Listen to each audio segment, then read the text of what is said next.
We're going to be doing a Neufit performance session. You'll see Tim, he's struggling even though he doesn't have any weight in his hand. The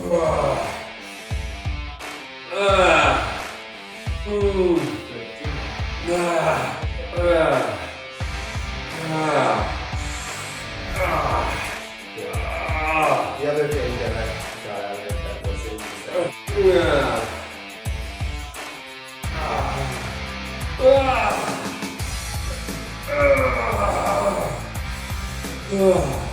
that was like 5 workouts in 1 hour. So that's it.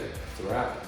Okay, so I'm gonna do a workout with Wes Kress on the newbie Neufit. So I'm gonna record this little workout, and Wes is going to give a quick Yeah, so what we're going to be doing today with Tim is we're going to be doing a Neufit performance session. So this is where you're able to actually stress the muscles for muscle hypertrophy, but without loading the joints. And you use DC current to activate the muscles in a way that bypasses the normal hierarchical recruitment of the nervous system, which is essentially the ways our nervous system is designed is out of survival, safety, and protection. And so normally, as we fatigue, our body starts to recruit the fast twitch later down the session. That's why bodybuilders do lots of volume. With this type of electricity, we recruit all the motor units immediately. And so within a few sets, you're able to get the volume that would take sometimes hours in the gym.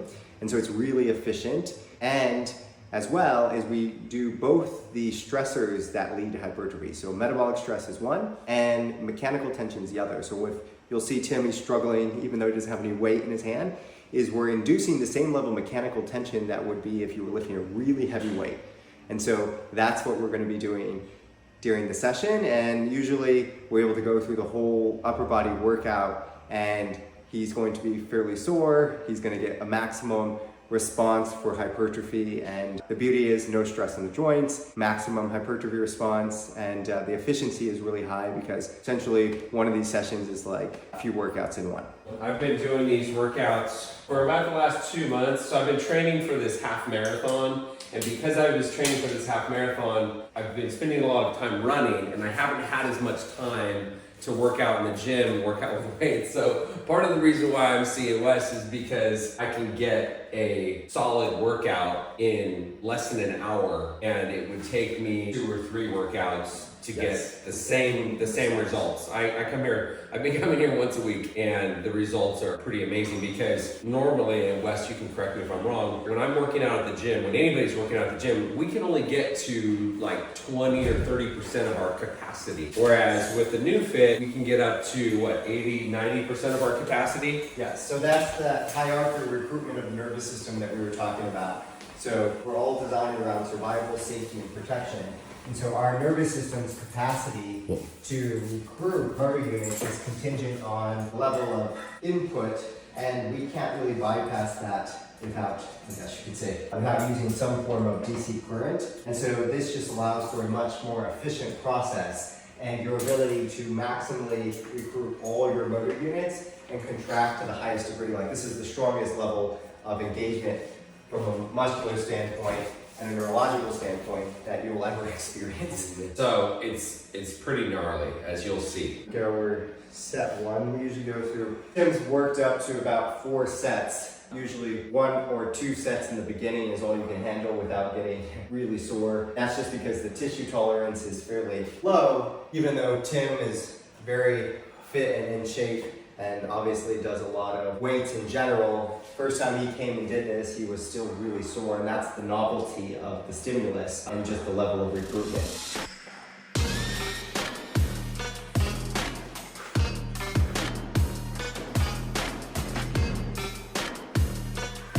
So as we're going through, we're progressively going up in intensity. And we also, the beauty of DC current is we have both an eccentric muscle contraction, which is a lengthening as you go through a lowering movement, we can signal, and a concentric shortening of the muscle. We just switched it to him to do concentric, and we're working our way up in intensity. Intensity is essentially like adding weight in a traditional workout. Do 3 more.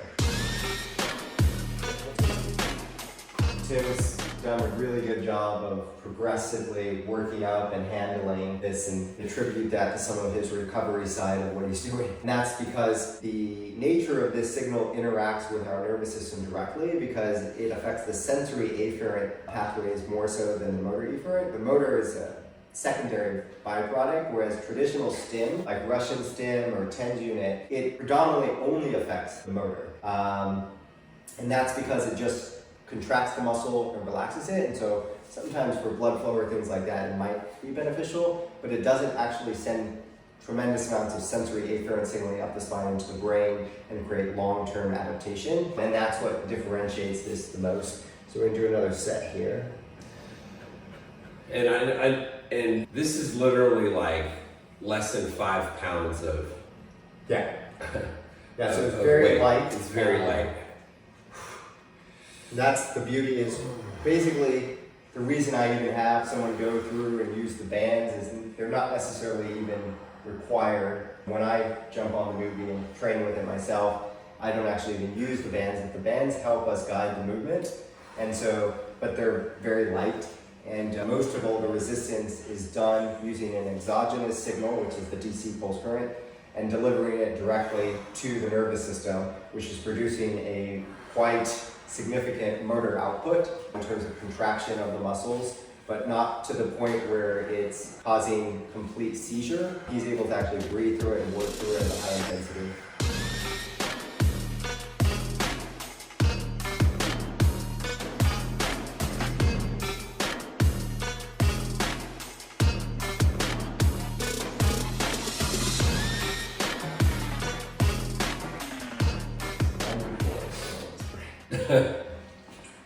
And I also know, as you know, yes, I'm physically stronger, but I also know that if I come in here on a day when mentally, emotionally, spiritually, I'm twisted up, or if I'm stressed out, if I have stress going on at work, if I have stress going on in any of my relationships, I'm not going to perform as well. Which is really interesting. A lot of times I don't think people think about it. And I know this from also doing Ironman. There was a period of time when I was really stressed out. My times weren't as fast. And the stress weighed me down physically. So Wes knows how I'm doing emotionally just by looking at the numbers. Yeah. And how far he's able to push me, which is really kind of a cool thing. Yeah, that's the beauty, is sort of the direct feedback. And we actually use this in therapy to diagnostically see where these areas neurologically were holding specific levels of tension and dysfunction. So we actually scan the entire area to find where those areas of neurological holding patterns are. And I'm sure most people might have some familiarity with The Body Keeps the Score, which is a book written by Vanderkolk, and just speaks about how the body holds on to trauma. And so we know that if we can give the sensory feedback up to the brain, we can see where the brain and the nervous system peripherally are reacting and holding on to something. And then we can hook up to those areas and deliver high amounts of feedback, sort of the opposite of what painkillers would do, which is the painkillers sort of cut off that process. They numb it. We actually send excessive levels back to the brain to establish greater levels of communication and connection. And this allows the body and the nervous system to process through it, and then, sort of creates resolution and resolve of areas of both dysfunction and pain and tightness and weakness.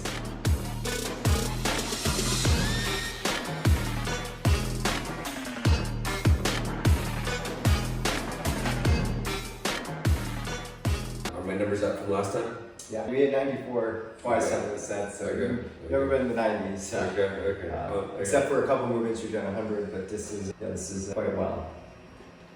The beauty too is, like, obviously up to a point we can push Tim to get to a point where maybe if he was going to lift a weight and he's just mentally not into it, we can meet him and sort of nudge him along that process, because it's an input rather than just an output. So normally you're having to produce all of that output to engage with weight. We're delivering that signal, so as long as he can breathe through it and work through it, we can start to incrementally work up in terms of the intensity.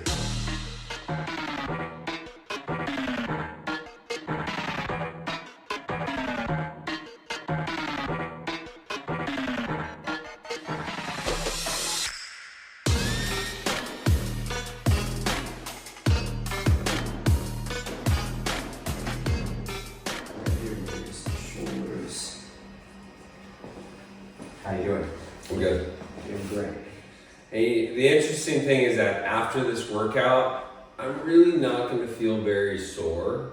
It'll be like I'll be able to go about my day, and I think it's maybe there's no lactic acid as a result. There is lactic acid in metabolic, but the reason that once the tissues, because in the beginning obviously you get more sore than you normally get sore because of the novelty stimulus, but part of it is a lot of soreness tends to happen in the joint itself in terms of the breakdown. So the way in which our body recovers is the connective tissues and the joint take a lot longer to actually adapt. So like muscle can be up to 3 days, give or take a little bit, and then tendons, ligaments, connective tissue can take weeks, if not months, for full adaptation.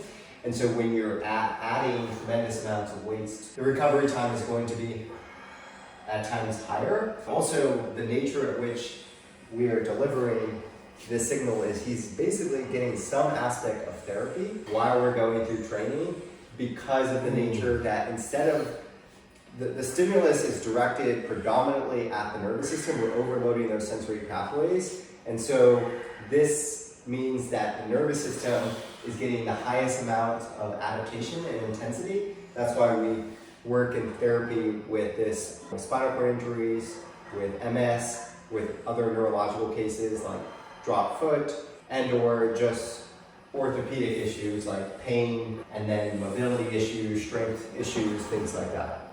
Let's go to the rock and roll half on Sunday. You saw my time, right? Yeah, beautiful. Yeah, it was great. It was great. It was right about where you want. I know you kind of want to. I wanted a little bit lower. I wanted a little bit lower. Yeah. But this is the thing. A couple things. First off, the beginning, like I was behind a bunch of people, and and it was raining. I know it was bad weather. And I was like stepping in puddles, and I was like, so I should have started farther up. But the first 6 miles, I couldn't get my breathing dialed in. So I was like 4 steps in, 4 steps out. That wasn't really working. 3 steps in, 3 steps out. I couldn't get that to work. And then finally, it was like mile 6 or mile 7. I started doing 2 in, 2 out. Boom. It was like as soon as I started doing that, like I got faster. I felt better. It was, it's just really, it's like your body is like a car. It needs oxygen, and if breathing is everything, and a big part of it is obviously the oxygen, but the other thing is that the diaphragm and the pelvic floor, they are what create our core. And so when you breathe in, your diaphragm drops and your pelvic floor drops. When you breathe out, they both shoot up. Yeah. And this creates a generative force that is often overlooked in most athletics. And so the breathing in and out allows our system to function more appropriately because it creates stability within the spine, and the spine is what is sort of the origin of the neurological output peripherally outside of like the main control center of the brain. So yeah, that makes a lot of sense, and it's always wild, right? You can feel it. I was just sitting there shaking my head going, gosh, I can't. And then 2 in, 2 out just felt like too much, but that was, or too fast, but that was what I needed. Yeah. And that's the thing is, obviously, I would say kudos on your part of just staying in tune and trying to troubleshoot it, because like oftentimes, like especially in race day, you're kind of like frustrated and you're just like things aren't working, but your ability to sort of like stay in it and see, okay, well this is not working for me. Let me try doing a different pace in terms of the breathing in and out. That's fantastic.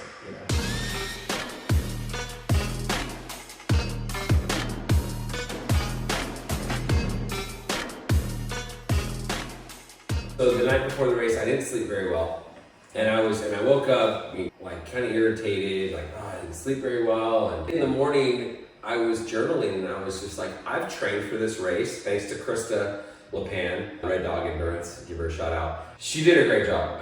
She totally got me ready for the race. I was ready, man. I worked hard. It's beautiful. And I was ready. I think if I figured out my breathing, I could have shaved a couple minutes off. I would have been low 140s as opposed to 145, but Yeah, no, I think, when you take into account the weather conditions, how sort of like didn't start in the position you wanted to, and then the breathing, you could have probably easily gotten maybe under 140 if all of those factors line up together, considering that. But that's the nature of race day, is sort of unpredictable, and it's just, I think what I was impressed about with you in terms of reflection is that you could see yourself with honesty and clarity about like, okay, I did the best that I could given everything, you know, and that's sort of our best is not based off of what we've done in the past, but based on all the variables, which include your mental, emotional, spiritual, physical, and then your external conditions for that day. And all we ever have the ability to do is do the best that we can for that time, you know? And I know John Reese talks about this all the time. It's like, you know, one of the 4 agreements is just, you know, always doing your best. And, you know, that's all you can do, but that doesn't mean it's based on a fixed outcome of the past. It just means doing the best for what you can in that day. So if you're sick, you're doing the best you can. If you're sick, you know, and that might be different than the other day, but you know inside that you gave it your all. You know, you could feel that based on how your legs were feeling, the burning and stuff like that. So that's great. Yeah, I don't know if you saw my last 3 miles, I was at a 7:31 pace. That's fantastic. It was, I mean, I really. You were getting stronger as you were going. Well, it was it's downhill though. Yeah, okay. So a little help there. Yeah, a little help on the downhill, but regardless. Still fantastic.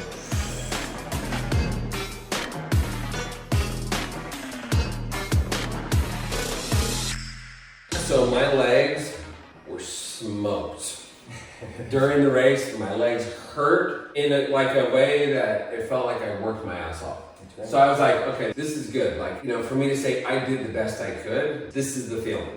Like this is, you know, I'm not gonna look back and say, maybe I could have worked a lot. No, I worked my ass off. My legs hurt, and actually my shoulder hurt too. Yeah. From doing this. I mean, I was just fatigued. It didn't affect my run at all. Yeah. But I was like, oh man, my shoulders hurt. Yeah. Yeah, still had some soreness. Yeah, I did. And so yeah, I would compare it. So the year before, so last year I did the same half marathon. Pretty terrible performance.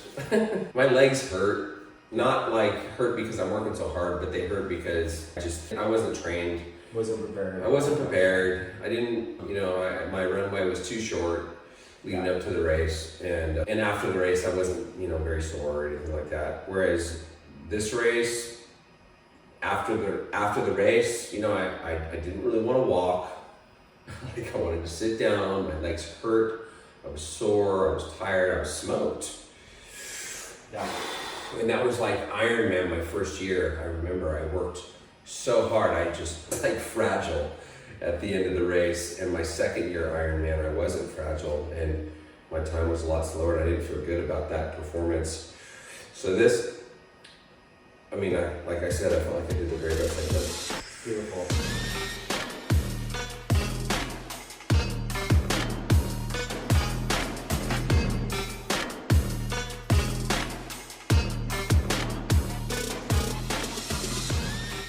So do you have any races that are lined up? I'm considering doing the Phoenix Mesa half on February 4th. Okay, so that's not too far.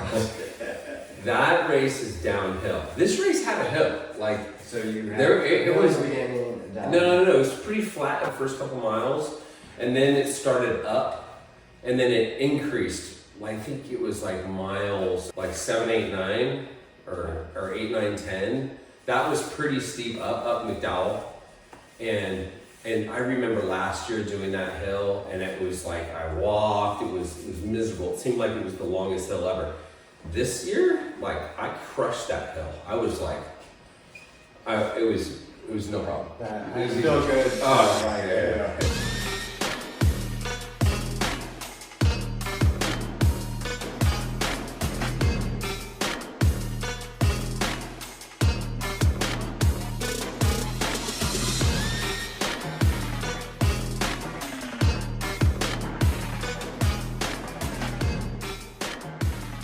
What do you think you got out of it? So one of the most profound things was really like, you know, getting an understanding of like how to emotionally process your very deep-seated, visceral like emotions that get stored in the body. And so like part of it was getting this like really strong message while I was sort of like in it. It's basically, so when you breathe in, obviously your diaphragm drops your pelvic floor drops, and your entire pelvis opens. And this essentially is sort of the initiation of the sympathetic nervous system. And when you breathe out, your parasympathetic nervous system actually turns on. But if we hold on to things in terms of emotions in our body, like anger, frustration, or sadness, or grief, or fear, or any of these sort of shadow self emotions that get stored in the body, instead of breathing them fully out, we essentially, those emotions are only existing because we're resisting the unfolding of what is, and love is accepting all things just the way they are. And so the big takeaway of the message was like to breathe fully out. So I mean, during periods of the whole experience, I would be breathing out to the point where it was like, felt like I couldn't breathe anything else out, and I kept trying to breathe further, and then breathe in love. And really, it's like love is all there ever was and ever is, but those other emotions, because of a resistance to the unfolding, get in the way of that, and that's surrender. And the way in which we apply that surrender is through the breath itself. And so I would say that was like the biggest takeaway, was really doing these deep-seated emotional processing, not only in there, but also outside of, is going through these full, real extended, deep breaths of fully out, all the way out, all the way out, and then in.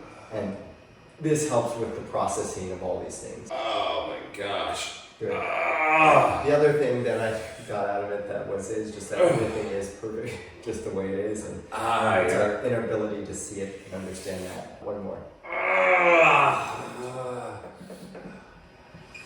Good.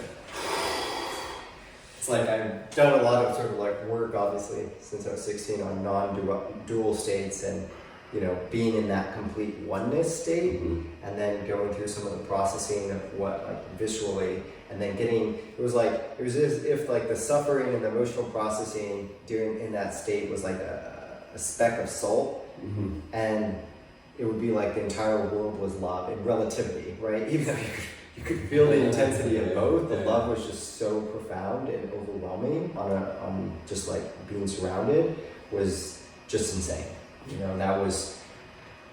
It was like, I think humbling beyond comprehension, to sort of get that paradoxical experience of breathing through the suffering, but then also this just like pure, overwhelming amount of love. So it's breathing through everything in life. Yes, and that's how the only way we navigate. So that's like the essence is our ability to breathe is our ability to process. And without that, we essentially are resisting something, right? We're resisting some aspect of the unfolding of what's happening. And it may be whatever, resisting some suffering or resisting some aspect of our life we haven't processed or don't want to process. And all of that we don't process gets stored in the body. And over time, if we can't fully breathe out, because breathing out is the parasympathetic, our parasympathetic nervous system can't fully engage. And so stress starts to build up, because all that, the parasympathetic is what actually restores the sympathetic nervous system, meaning it restores love. And if you start to resist and fight everything, then you get all of these stored shadow emotions in the body that prevent the love from flowing all the way through us. And you have stress and sickness and disease start to build up. And again, this is just like my experience of what the state was, but it was very profound. Well, and actually I think about mentally, emotionally, spiritually, physically. So we talk about it, they're all connected. And a lot of times we think physically I need to breathe. In order to run, in order to work out, I need to breathe. But really, it's not just physically, it's also emotionally. Whether you're stressed out, you're in fear, whatever, you have anxiety, you have pain. I mean, that's why breathing is an exercise. So, and you look at people, most people are walking around with shallow breaths, holding their breath, not breathing. And so that's why it's like breath work and learning how to breathe is such an important thing for people to do. Yeah, it's an important skill because it's what allows us to stay present and aware, because we can't stay present in our body if everything's stored up in it that is unprocessed, right? Because it's already hard enough sometimes to process some of the things of the unfolding, and if we don't stay with that breath and stay present, all of it starts to build up. And that's where you get dissociation and people basically trying to escape through drugs and alcohol and to numb it. But when I say drugs, it's you know, sort of two ends of the spectrum. There's drugs that basically control our state and numb our state, and then there's drugs that make us feel more of what we need to process. And those psychedelics are basically help us feel more of what we need to process, and they help us work through these in an accelerated state and give us an ability to have a mirror back to us, because the nature of the ego, which I think is obviously important to discuss, because like people I think have taken a unhealthy approach to like, oh, we're going to destroy the ego, but it's like the ego should be seen as like from a compassionate standpoint and a loving standpoint, that it was trying to protect us. But in order for us to sort of dissolve it, is that if we try to like destroy it, we're just going to get a polarizing fighting back, right? And so we have to like understand its nature, be compassionate, and realize where it's blinding us and let it go. And that's how we merge into these experiences that are really intense, whether it's in our life or in these states.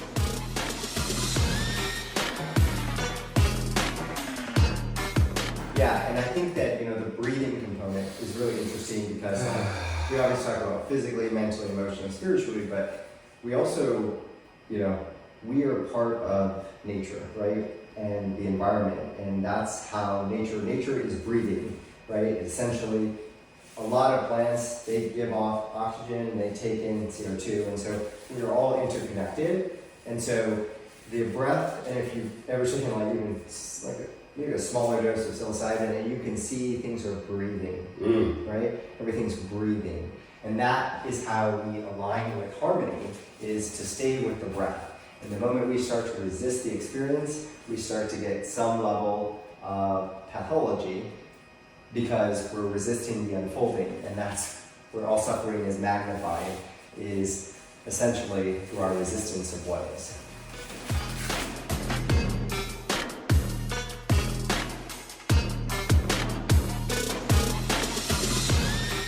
I think the other aspect is, you know, the love was overwhelming, but some of the suffering component was really experiencing that we are all of the shadow self as well, meaning all of the things that we dislike about the world is also within us, meaning that we have the potential to be those things if we're not conscious about the path that we're walking, you know. And part of that is like, the more we resist, the more things persist. And the reason that is because of what we were talking about prior, is like, if we resist something, we're automatically going to start storing that in the body.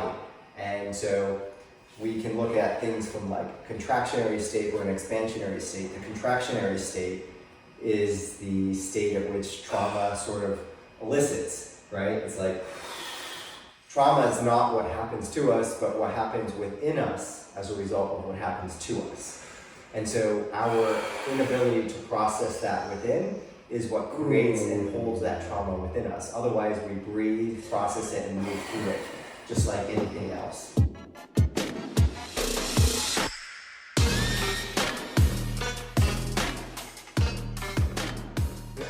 Why do you think it was easier for you to talk about it straight away? Well, I think the clarity in that space for me was so high. And, you know, I think the breathing component, because like that was pretty much that breathing that we're talking about. Yeah. We were breathing all the way out, and then in. I was doing that the whole time, so I think I was processing as I was going through it. Whereas I think, you know, some of my other journeys, like, they were so intense, I just sort of like disconnected from the experience to some degree.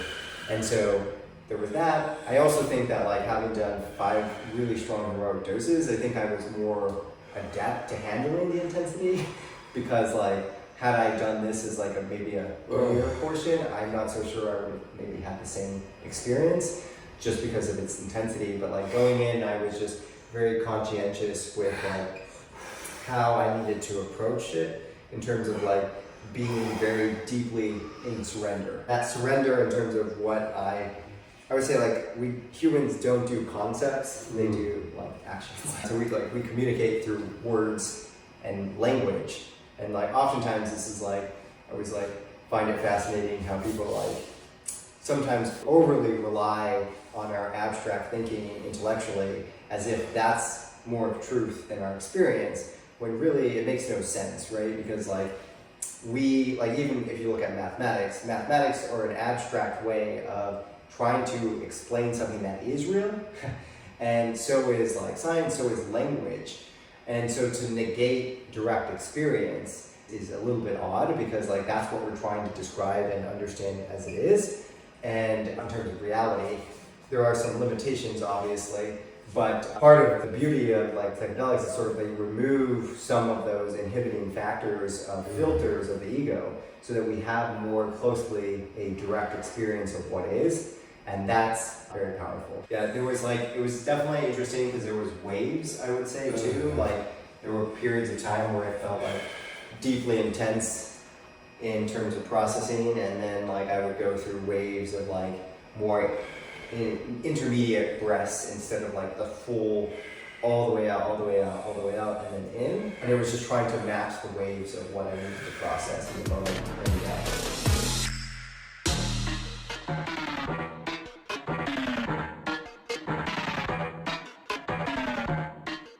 Now that you bring that up, I do remember breathing out for me. You do? All the way, like, yeah. Yeah. I do remember that. That's awesome. Yeah. No, the experience is totally unique in the speed at which it hits you. Obviously, there's really, stepping into it. It's just like that was definitely unique for me. Like I knew what to expect, but it's still like mind blowing how fast it hits you in that state. Right. There's no build up. It's just good. Surprisingly, from hearing like some other experiences, like people and stuff, like I felt like it was a much more loving and gentle and kind like experience, instead of like this like really It's probably because you were ready for it. Yeah. I definitely think that was I mean, you do all the things. Yeah. Emotionally, spiritually, and then physically, the breathing and the like everything. It's not just one order. Yeah, it's all of the pieces together.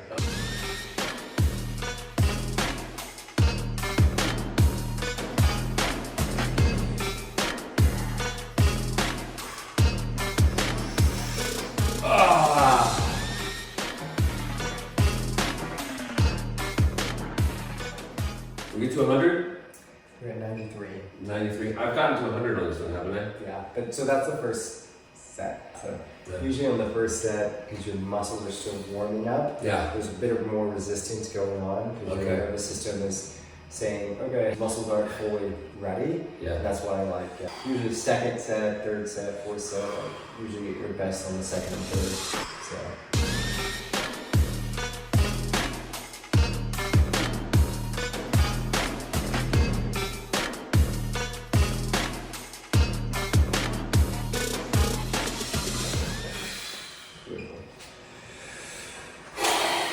It was great to do. 100 on all three of the last sets. Wow. Okay, that was good. Yeah, like right here, kind of hurts too, and I don't know if that's from something else or. Okay, there you go. That's the workout. I don't know if I look the same or different, but that was like 5 workouts in 1 hour. So I'm feeling pretty worked. I'm gonna drink myself a protein shake, get some food, and that's it. It's a wrap. Great job. Ah.